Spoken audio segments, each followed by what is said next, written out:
ibang napakahalaga po sa oras na ito. Let's absorb that. Amen. Mag-iiwaw po tayo sa salita ng Diyos. Amen. Amen. Hallelujah. Prophet Shomer Giles and Gretchen Giles, let's welcome our spiritual mentor here in Inagawan. And of course, we have our Puerto Princess in Inagawan. Let's welcome Pastor Jonel Imperial. Palakpakan po natin ang Diyos sa kanyang buhay. Glory to Jesus. Thank you, Lord. Thank you, Holy Spirit. Tipin natin, ano yung dinaranas natin in the past. Bahagi lamang po yan kung anong meron tayo ngayon. Yes, Yung meron tayo ngayon, greater than this, sabi ng Panginoon, ang magagawa natin. So, those broken part, ang buhay natin in the past, kaparaanan niya ng Panginoon upang mas mahubog tayo ngayon. Yes, Lord. So, Father God in heaven, I hereby decree and declare to release the prophetic declaration sa iyong mga anak upang ang kanilang pananampalataya, ang kanilang pag-ibig ay mas lalong lumalim. Yes, Jesus. In the name of Jesus.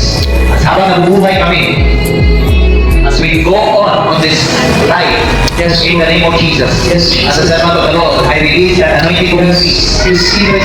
I release the anointing of acceleration. We receive, Lord. I receive the anointing of elevation. We receive, Lord. Father, in the name of Jesus, Father, in the name of Jesus, every prophetic declaration, every prophetic declaration, tinatanggap ko po ito. tinatanggap ko po ito By faith and by love. by faith and by love. And by the name of Jesus, And by the name of Jesus, I always declare I always declare that I am anointed. that I am anointed. I am a person I am a person having a fellowship having a fellowship with the Holy Spirit. with the Holy Spirit. In the name of Jesus. In the name of Jesus. All of us declare with me, Father, in the name of Jesus. Father, in the name of By faith Jesus, and by fire, by faith and by fire, I declare I am victorious. I declare I am victorious. Enough to destroy Enough to destroy every works of the enemy every works of the enemy against my life. against my life. I live I live by the power of the Holy Ghost. by the power of the Holy Ghost.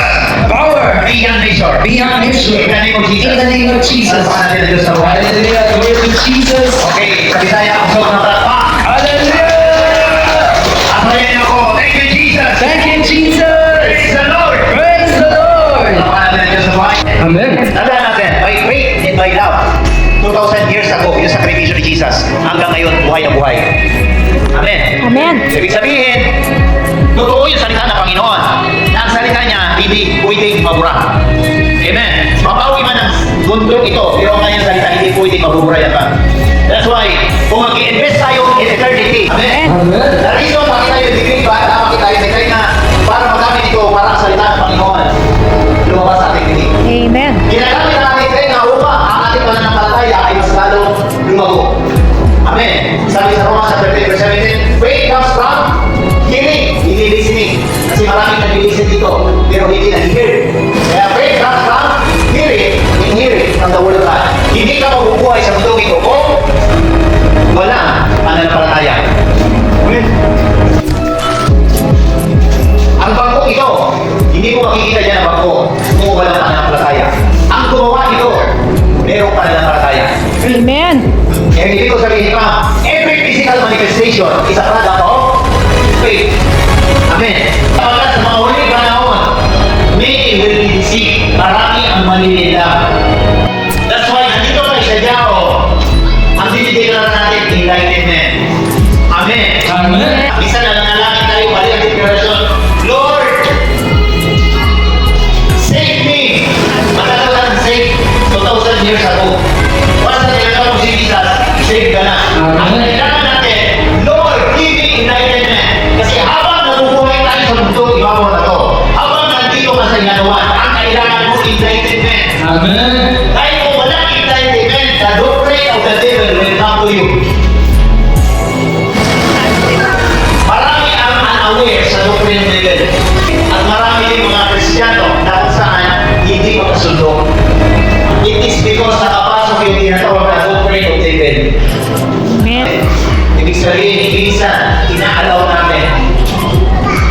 But I'm going to expose you the works of the devil na kung saan para hindi manako yung pananampalataya natin. Kasi nandito na tayo kami. Ang kailangan natin mag-increase. Amen. Kaya i-declare natin, increase, elevation, acceleration, moving forward. Pero ang gawain sa taas, backward, decrease,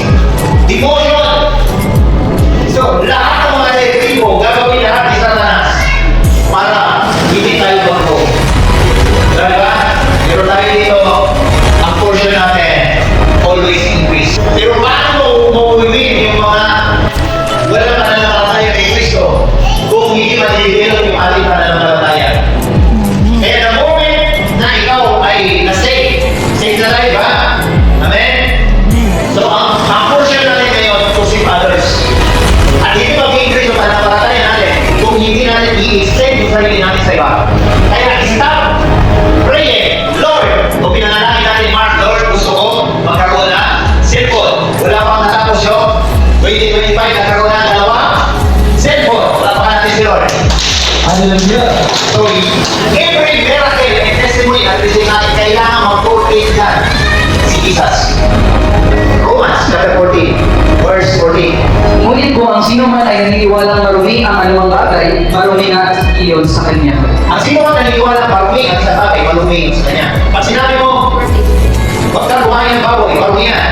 Pag kinain mo yan, totoo, yung dumi yung mapupunta sa kawan mo. Pero sabi ng Panginoon, wala na siyang dilithang marumi. So, ibig sabihin, pag hindi natin tumutukoy sa pagkain, kung ano yung pumapasok sa atin. Verse 15. Kaya kung dahil sa pinakain mo ay natitisod ang iyong kapatid, hindi na iyon sa pag-ibig ang ginagawa mo. Okay, continuous. Huwag mong ipahamak ang Napahama yung tinukusan ni Kristo. Tayo mananampalataya, tinukusan tayo ni Kristo. Pero tayo ay mananampalataya, ang nagamitin ni Satanas, yung malalapit sa atin, para tayo mananampalataya ng iba. Mag-down sila. Verse 19. At hindi ayon sa mananampalataya natin, ay kasalanan. Marami sa kanya mga alagad tumalikod at hindi na sumama sa kanya